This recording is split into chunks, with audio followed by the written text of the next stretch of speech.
Welcome to the Passionate Pioneer podcast. Hi, I'm Beth, and I'm passionate about supporting women who are feeling disillusioned and disappointed with their career and showing them what is possible when you follow your passion. Having your voice heard, finding your tribe of like minds, and being able to get support is so important when you don't know where to turn or who to talk to. I transformed my life from the corporate world to the coaching world, and I now empower women to follow my example and claim the freedom of choice to follow their heart, soul, and passion. So let's get started.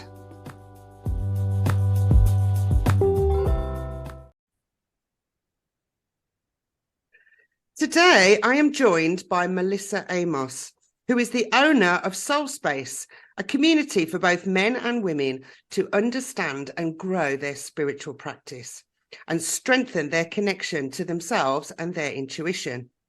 Melissa transitioned out of her professional career 10 years ago to pursue her passion and create her soul business.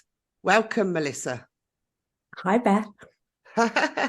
So I met Melissa in 2020 when I was thinking about my soul business and not really sure which direction to go.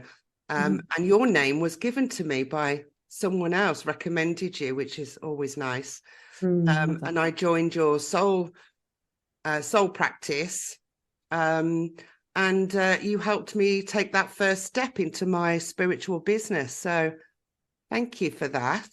Well, thank you for finding me. I love that. Thank you. So yeah, it's a great story. In fact, it's funny because a lot of the women that have reached out to me to be a part of this podcast, I'd say a third of them I've known for a long time when I lived in the Caribbean, and then another third of them are friends of theirs, and the third of them are women that I don't know, that I'm just meeting now and listening to their story. So yeah, it's interesting. So tell us how it all started for you, Melissa, and why you decided to transition out of your professional career to pursue your soul business.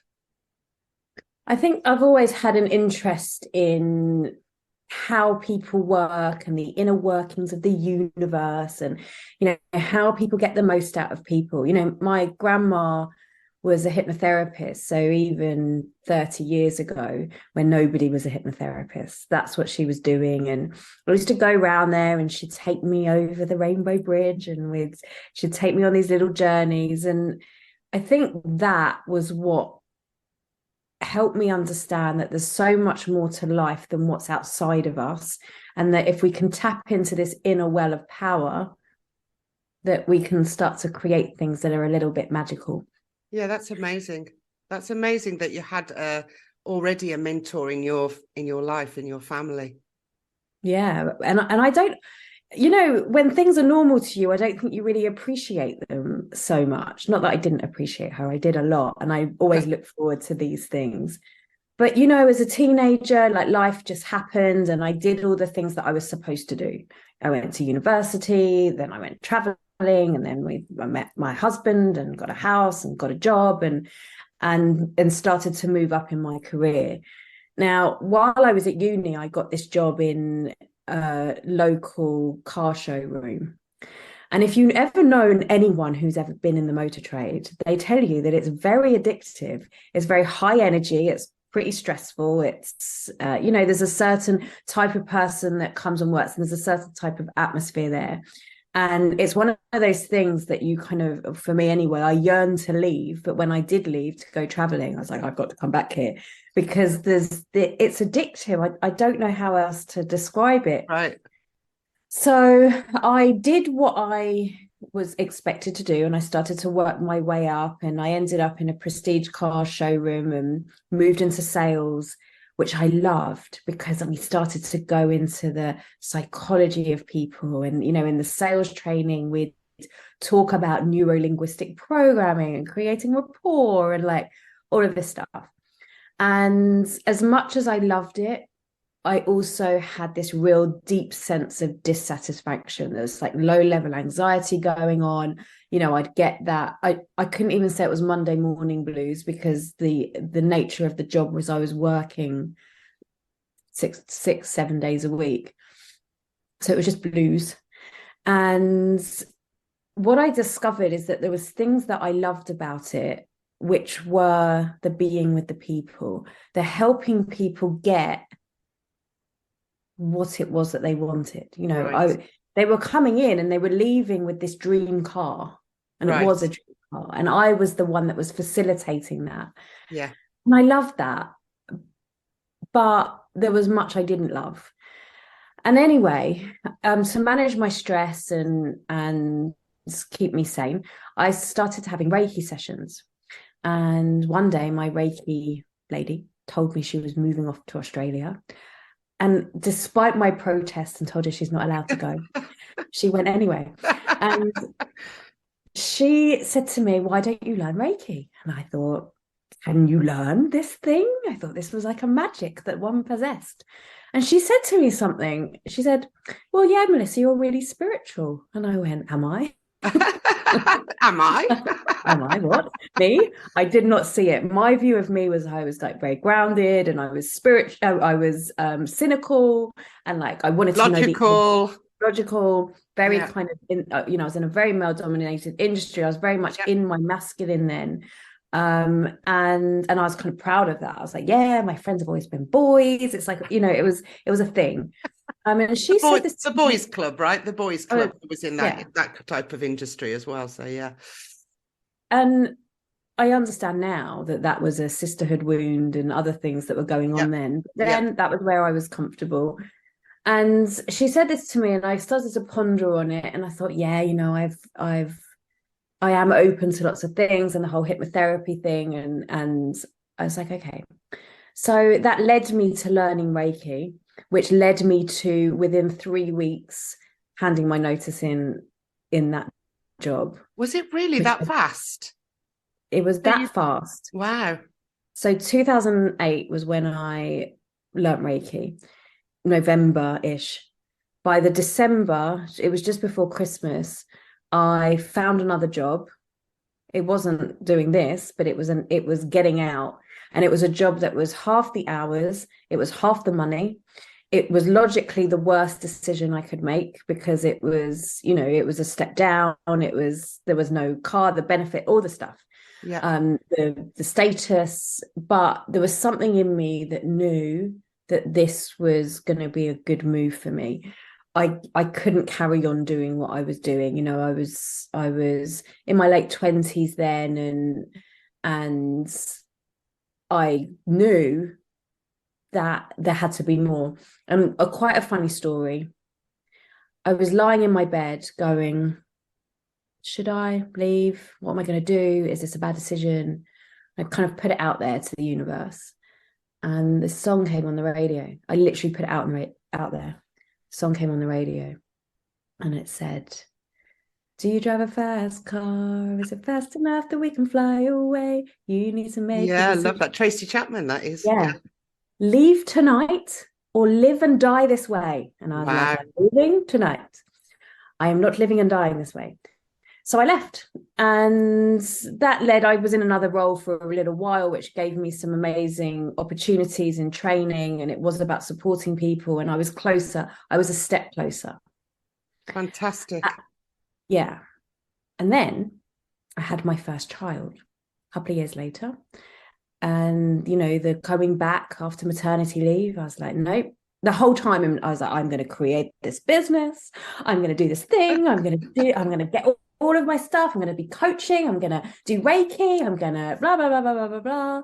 And then the time came to go back to work. I went back for a couple of weeks. I was like, no, can't do this. So I left. And it was a while of dreaming and of going through, am I good enough, and all the things that I think many of us go through. Yeah. And it was actually 2014. I was pregnant with my second child, and I was like, it's now or never. Right. And I started, in that time I had a few Reiki clients. I did a little dibbly dabbly.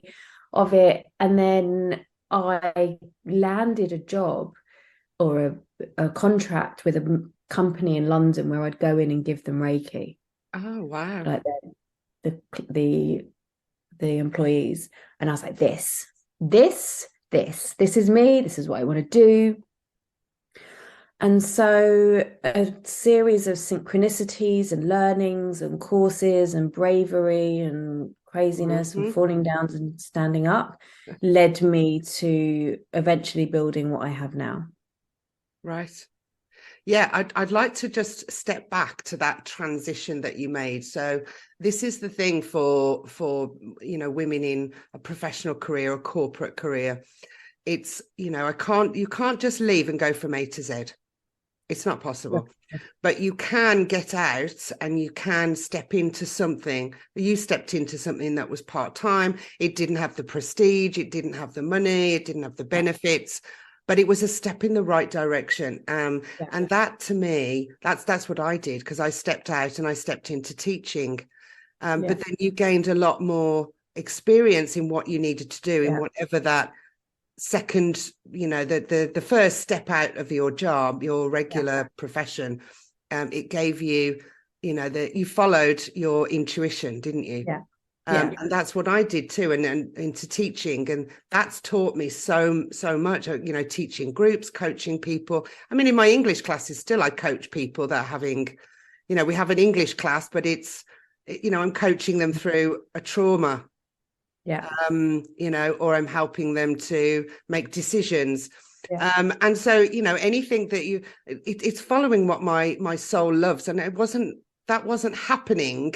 Yes, I got the prestige. You got the prestige. You were selling cars. You were giving people what they wanted, but it's really was more of a material, on a material level rather than on a soul level.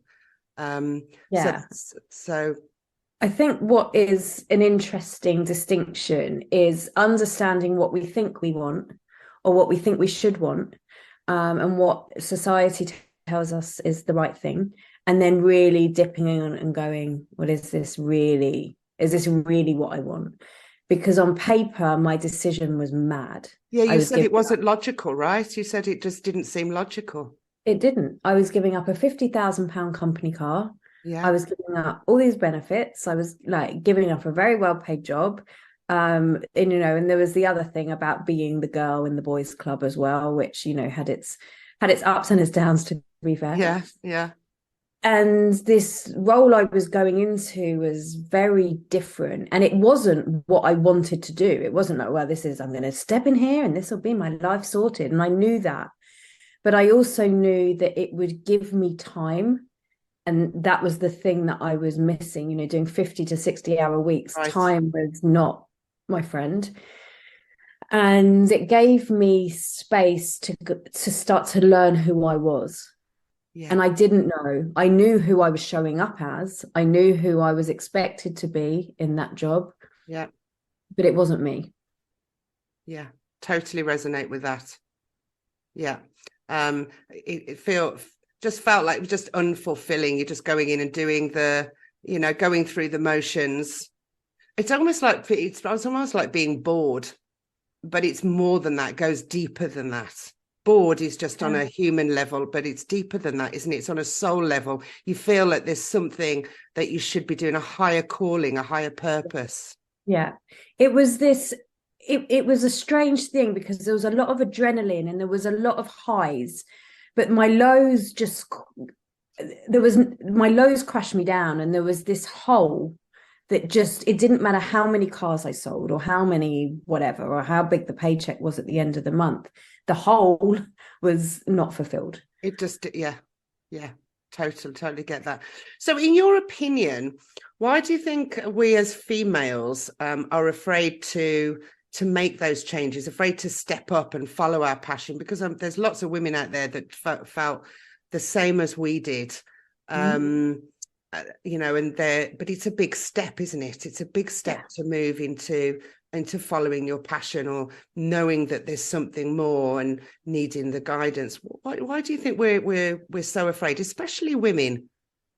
Yeah, I think it's this whole, we had the whole women's movement, didn't we? And the whole feminist movement. And I think we've been sold this idea that we can do anything and we can do anything. But because we can do anything, we should do everything. Let's do everything. Let's get it all in. Do this. Do it don't just do it as well as the men. You've got to do it better than the men. Yeah. And success looks this way. We have been sold in so many ways what success, this vision of success. And for me, it's understanding or recalibrating what that vision of success is based on you. Right. So that's a start of it. The second thing is, I don't know if women feel this more than men, but we certainly allow it to influence us more than many men that I know anyway. This imposter syndrome, this who me, this, we've been told our whole lives we're too much. We can't do, toe the line. That's not right. Very ladylike. Yeah. All the stuff. And we come to a point and this wound is there and it needs healing. Yeah. And that's what it is. It's a wound. It's generational, isn't it? It's absolutely generational, passed down from ancestors. 100%. But then we take the next step from that, and we can start to look back at what was happening 100 years ago, 200 years ago, 300 years, 500 years ago, where women, if we did step into our power, we were literally, that was the end of us. Yeah, correct. And not only that, if we saw other women step into their power, we saw what happened to them. Yeah. And so we are holding in the collective unconsciousness, in our own DNA, in our own awareness, in the media, in all of these things, this proof that we are not safe to follow our passion or even to be passionate about anything. Yeah. And even if we don't identify with that, or the witch thing is not, our cup of tea, I think if you're a woman, especially, it's men as well, but if you're a woman, that on some level you're going to feel that. And I believe that one of our duties as we're waking up and we're coming into our consciousness and these passions are bubbling up inside us and we can't ignore them anymore, that part of our mission, our generation, is to go, no more. I'm going to prove that this is safe and this is right. Yeah, it's just drawing the line in the sand and saying, right, I've got to lead by example, put my money where my mouth is. I've got to show that this is possible. It takes people to think out of the box. It takes women, to step into that leadership role. Yeah. And exactly as I said, lead by example. So how do you see yourself as a female leader in your field? Would you call yourself an innovator? It's funny because I don't really think about it. How I move through it is I think about who it is that I want to well, the first thing is what brings me joy and what brings me passion. What is it that lights me up inside that I'm naturally good at or that I'm naturally drawn to? And I'm like, okay, how can I utilize that? How can I speak about that? Who do I want to help? Who do I want to support? And I've just followed. It's like I've followed the breadcrumbs, and the breadcrumbs. Correct. Yeah. Yeah. Back in 2014, I had no vision that this is where I would be now. And but I knew I wanted to help people and that I wanted to do something. And I had something to share. Back in 2020, when we met, if I rewind back 12 months before, I was starting locally, right? I was here, I was starting to build a community. There was people coming to my workshops and I was doing readings and I was just doing as an opportunity came, and I felt the fear and wondered if I was the right one or if I was good enough. And then I'd hear this little calling saying, yes, go and do it. It'll be okay. Just do the best you can. I was like, okay. And it was building and building and building. It was awesome. And then suddenly 2020 came about and my whole plan First time I'd ever planned for a year, by the way.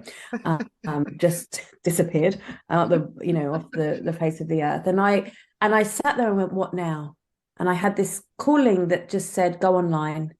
I had no idea. I'd never heard of Zoom. It was like, just go online. And I didn't really know what I was doing. But I was like, I'm gonna put on a couple of groups, psychic development. Let's just talk. Let's get together. Let's go out. Let's grow. Let's expand. And it didn't really come into my awareness of, well, what are other people thinking of me, or how am I pitching myself, or what brand am I putting out there, until things started to get bigger. And I started to have an awareness that there's a version of me in other people's brains. Right. That I want to make sure is aligned with actually who I am. Right. So I'm not sure innovator, maybe. There's not many people doing what I'm doing. Yeah. But you followed the breadcrumbs and you just you did what you felt, what felt right to you. And I love what you teach. Because teacher, mentor, coach, they all sort of overlap. Sometimes you're doing coaching, sometimes you're teaching, sometimes people just want somebody to listen to them, and you can be a mentor. But yes, it's this is the Passionate Pioneer podcast, right? So Passionate Pioneer. Why a pioneer? Actually, my peers named me the pioneer because of the big risks that I've taken. I wouldn't necessarily say I'm a pioneer. I don't think, people say, oh my God, you bought the house and it's on the top of a mountain in Italy. Why did you do that? Well, I just felt the calling that this is why I needed to build a spiritual retreat, which is what that's my bigger vision. And I came and did it. I always follow the advice from the universe over humans, over human advice. Do you find the same thing? Yeah. And it's learning what is in your mind, truly, what's yours, what has been downloaded because of the collective consciousness, or because of what our parents decided, or because of what our peers, all of the stuff. Like, we have all these different voices in our heads. And one of those is also the universe, you could say, or maybe a higher power, you could say, or maybe an intuition, you could say. And I think there is a differentiation between them. But it's learning that there is something in us, trusting that if we have a passion and if we have a gift, and you might not even see it as a gift, something that we find natural, that we want to do, that we probably wouldn't even think twice about charging somebody for, because we're just so good at it. Yeah. People come to us for that. That actually that's why we're here. And that's exactly what people should be paying us for, because we're a natural at it. And so if you're working with someone, do you not want to be with the person who is naturally gifted at that? If you're having your nails painted, wouldn't you prefer, or your haircut, wouldn't you prefer to go to the one who's naturally gifted rather than the one that's had to work super hard necessarily for it? That doesn't mean we don't put in the work. We do, to be the best version of us, to bring out the most of us, to get the advice, and the understanding from something that's bigger than us. But it's our intuition that begins to guide us into, not like, for you, there was a path between where you were when you left the job and buying the house in Italy and then starting absolutely. There were the breadcrumbs that I followed, and the signs and synchronicities. And I think we often think that we're going to go from here and we're going to go straight there. I'm going to go here and I'm going to straight have the successful coaching practice, or I'm going to go here and I'm going to have the retreat center in Bali, like everybody seems to want. And maybe actually, and so you're waiting for this sign to come through from the universe or from your intuition to go, here we go. This is the guaranteed course you need to take to get you there. And it's nonsense. It's because nonsense, for me, my intuition was leave. That was it. My intuition was leave. I was like, okay, I will leave at that job. And then it was, my next intuition was open the paper. Like, just open the paper, the local paper. Like, I literally opened the paper and there was this job there. And I looked at it and I was like, on paper, it was literally on paper. It's not, it wasn't ideal, but for me, I was like, yes. And that was my next intuition. And things kept coming, and this, landing this role, giving Reiki to people in London. Yeah, it was a pain having to drive into London and all of the stuff with all my things. But I knew there was something there. And no, that's not what I do. My thing isn't just sitting and giving everyone 15-minute sessions. There's more than that. But there's these little things, maybe even meeting the person that recommended me to you. There would have been something that got me to open up that page or to join this group. And our intuitions are often small. But if we can trust ourselves and know that there's this voice that we've aligned to, I'm here to find my purpose and execute that in whatever way that looks like, even if I don't know it yet, then one step at a time. Yeah, self-awareness and just being and understanding, what's my ego, which is your brain trying to keep you safe, and what's actually real. What do you, what you're told to do and what you feel you need to do. Yeah. And again, somebody told me, I was thinking, gosh, I'm not sure what I'm going to do here because my job isn't fulfilling. I need to do something. What can I do? And it was somebody that Jenny just met said, oh, Beth, you'd make a great teacher. And then, I started looking into being a teacher, but I actually knew when I retrained as a teacher and stepped into it, I knew it was just following the breadcrumbs. I knew I wasn't going in to be a teacher for the rest of my life. I stepped into it because it was a good, it was a good synchronicity for me. It felt right. And in fact, it's led me here following my intuition, listening to the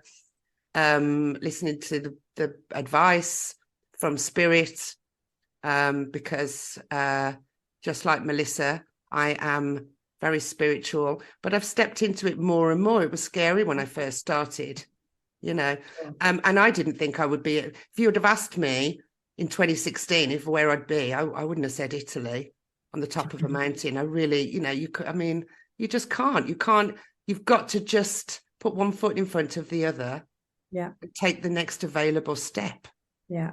Right. Like open the newspaper, there's the job, right? It's just take the next. I think that can be an advantage too. It's also this thing, right? Well, you have your goals, and especially if you're into the law of attraction, well, you have your goals and you envisage what you want, and then the steps will come to take there. Yes, I did have a goal. My goal was to live a life led by soul and to execute my passion, whatever that was and whatever that meant.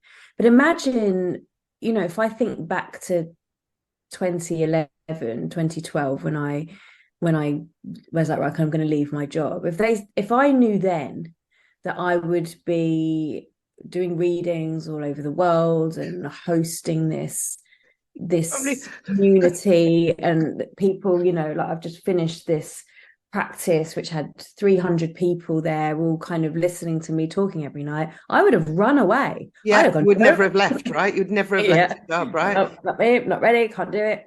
Yeah. And so, but to do one, or to have a couple of clients, or to go on and start to learn about this, or to read this book that I found very interesting, or to just join this program that seemed to pique my interest, or like these little things, every single one of them led up and led up and led up. And I don't know where this is going. I don't know what's going to happen in 5 years and 10 years. And some business coaches will be like, oh, well, you should have a plan and have a goal. And it's like, well, that's business, right? Right. That is business. And you've got to, even as your own business, even as a soul, as a soul coach, mental teacher, you've still got to have some kind of plan, but you've also got to feel your way. Yeah. Right. Yes.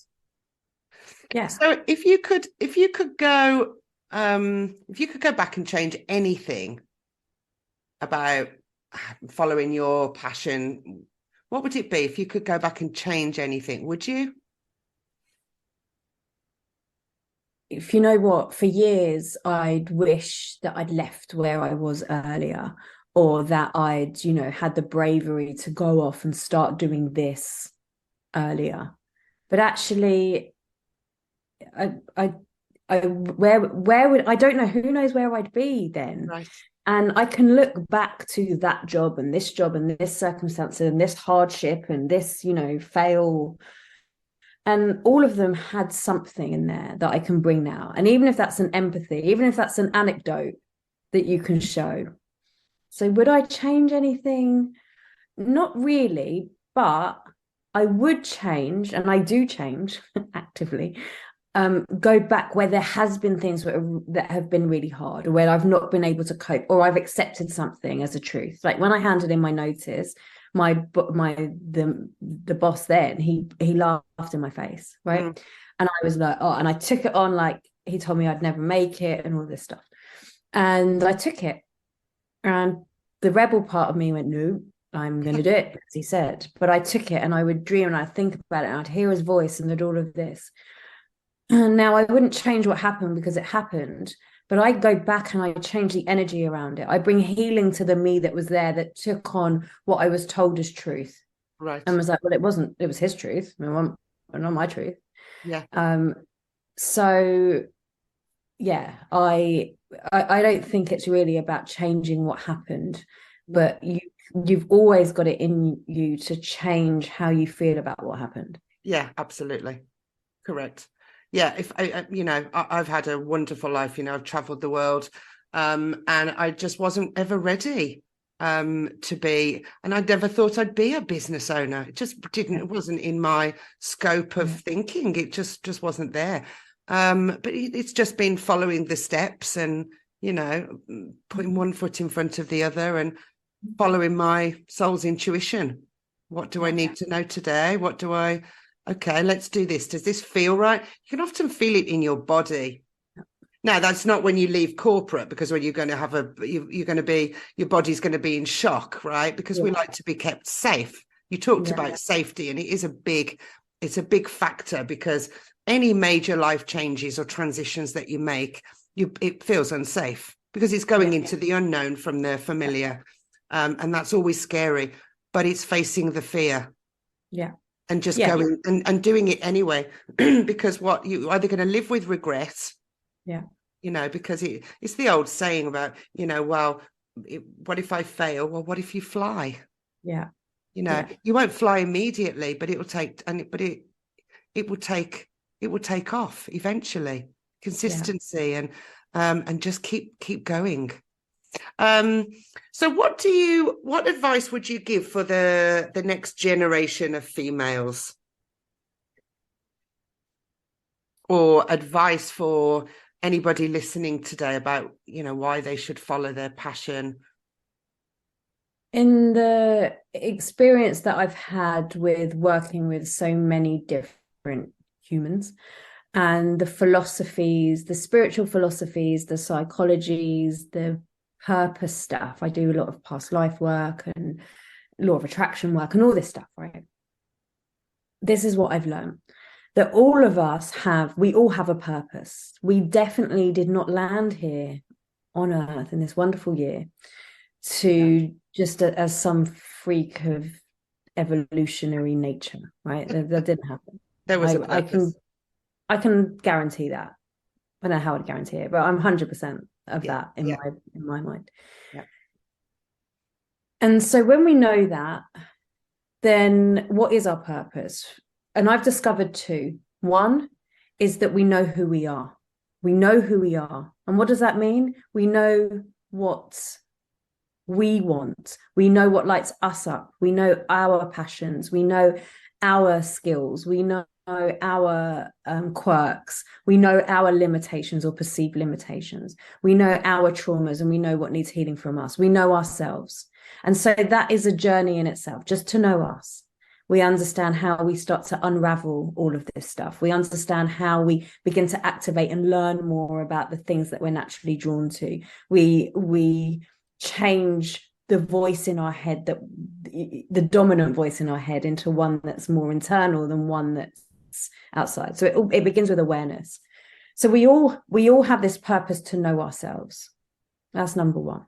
Our second purpose, and we all have this, our second purpose is to make a difference to make an impact, to make a positive impact, especially, but to make impact, so that what I do assists, helps, inspires, activates, whatever, another. These two purposes. It has a ripple effect, doesn't it? It has a ripple. These two purposes, why would we have two purposes? And then it's not like, well, what you know yourself and you find out what you love and what you do and all of this goes in one direction. And then, well, then you help someone, but you have to do that in another way. Well, that's nonsense. Surely if we have these two purposes, they're going to come in together at some point. Right. And so even if this isn't your work, even if you are in the corporate, right, or you are in, you know, this and that's your reality for what it is right now. It's not in everybody's path that they're going to go off and do their own. Probably if you're listening to this, you've got something in you that's going to bring you into your own business. But generally, we've all got this purpose, whether we're doing that or not. Your purpose then is to take this and bring it into wherever you are. So just like when I was in selling cars and I was doing all this, I was like, oh, I have a purpose, which is to help people realize their dream. In that case, it was to buy the car, so they realizing their dream car. Right. What I'm doing now is I'm helping people realize their dream. It's in a very different way, but it's the same thing. So how can you bring your purpose of who you are, what you love, what lights you up, and use that to impact somebody or something in your life now? If you start there, then the breadcrumbs will start to appear. That's where it begins. Oh, I totally love that. That's amazing. I'm so, the two purposes, bringing them together. Because right now women in professional and corporate are probably in the material helping, and it's more to do with tapping into your intuition and finding out what lights you up, what lights you on fire. Yeah. Lovely. Great. Thank you so much, Melissa, for joining today. What a lovely chat. And I hope that helped somebody. I hope we had some words of wisdom to inspire the women that are listening. Thanks again. Thank you. Thanks for having me.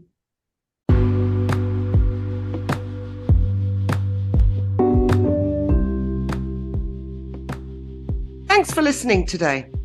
If you would like to join me in telling your story about how you are quietly quitting your career and how you've got 1 foot out of the 9-to-5 rat race, or if you are a woman who has a story about already leaving the professional world to follow your passion and can offer inspiring advice, then please message me to get yourself booked in on an episode just for you. If you have a question for me or would like to know more information about how I can support you in one of my passion programs, please message me on Instagram, Facebook, or visit my website. You can also grab your free copy of my workbook, Your Passion Journey Starts Here, by joining my online community. And don't forget to subscribe if you enjoy this podcast and share it with your friends. Until next time, this is Beth Taylor at the Passionate Pioneer Podcast, signing off.